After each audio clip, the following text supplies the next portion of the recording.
30 जिल्ह्यात 63,58,300 एकर क्षेत्र उद्ध्वस्त।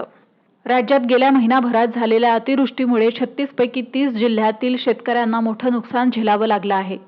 या अतिवृष्टीमध्ये राज्यात प्रामुख्याने खरीप हंगामातील जिरायती, बागायती आणि फळपिके अशा सर्वच शेतकऱ्यांना फटका बसला आहे।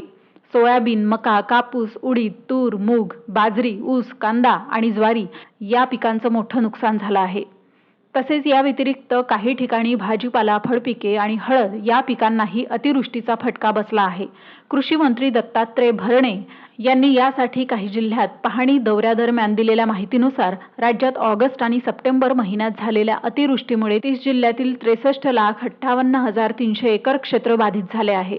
सरकारने आतापर्यंत पंचनामे पूर्ण झालेल्या जिल्ह्यांना निधी मंजूर केला आहे।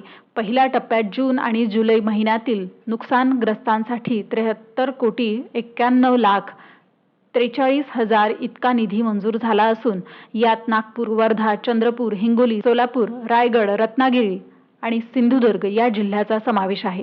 तर दुसऱ्या टप्प्यात नांदेड जिल्ह्याला 553,48,62,000चा निधी मंजूर करण्यात आला आहे। हा निधी ऑगस्ट महिन्यात झालेल्या अतिवृष्टीत नुकसानग्रस्त शेतकऱ्यांसाठी मंजूर करण्यात आला आहे। यात जिरायती पिकांना 8,500 रुपये प्रति हेक्टर, बागायती पिकांना 17,000 रुपये प्रति हेक्टर आणि फळ पिकांना 22,500 रुपये प्रति हेक्टर प्रमाणे निधी मंजूर करण्यात आला आहे। मुख्यमंत्री देवेंद्र फडणवीस, उपमुख्यमंत्री एकनाथ शिंदे आणि उपमुख्यमंत्री अजितदादा पवार यांच्या मार्गदर्शनाखाली सध्या राज्यात पंचनाम्याचं काम अंतिम टप्प्यात आले असून उर्वरित जिल्ह्यांना लवकरच नुकसान भरपाई दिली जाणार आहे। हेक्टरी 5 लाख मोफत बियाणे खते कर्जमाफीची मागणी। नांदेड, वाशिम, यवतमाळ, बीड, वाशिम, सोलापूर, धाराशिव, बुलढाणा, अहिल्यानगर, जालना, अकोला, हिंगोली, अमरावती, वर्धा, परभणी, जळगाव, कोल्हापूर, नाशिक, चंद्रपूर, सांगली, छत्रपती संभाजीनगर, नागपूर, गडचिरोली, पुणे, नंदुरबार, रत्नागिरी, रायगड, सातारा, धुळे, लातूर आणि सिंधुदुर्ग हे 30 जिल्हे पूरग्रस्त असल्याने राज्यात ओला दुष्काळ जाहीर करण्याची मागणी विरोधकांकडून केली जात आहे। शिवसेना, ठाकरे, राष्ट्रवादी, शरद पवार आणि काँग्रेसकडून केली जात आहे। सध्या राज्य आणि केंद्र NDRFच्या निकषानुसार शेतकऱ्यांना मदत देण्याची मागणी केली जात आहे।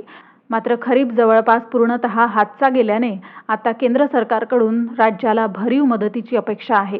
शेतकऱ्याचे मोठे नुकसान केले असून सरकारने सरसकट हेक्टरी 50,000 रुपये शेतकऱ्यांना द्यावेत। शेतपिकाबरोबरच लाखो एकर शेतजमीन खरडून गेली आहे। त्यापोटी हेक्टरी 5 लाख रुपये नुकसान भरपाई द्यावी। आत्ताचा हंगाम पूर्ण वाया गेला असल्याने रब्बी हंगामात शेतकऱ्यांना मोफत बियाणे व खते द्यावीत आणि शेतकऱ्यांची कर्जमाफी करावी अशा मागण्याही काँग्रेस प्रदेशाध्यक्ष हर्षवर्धन सपकाळ यांनी केल्या आहेत।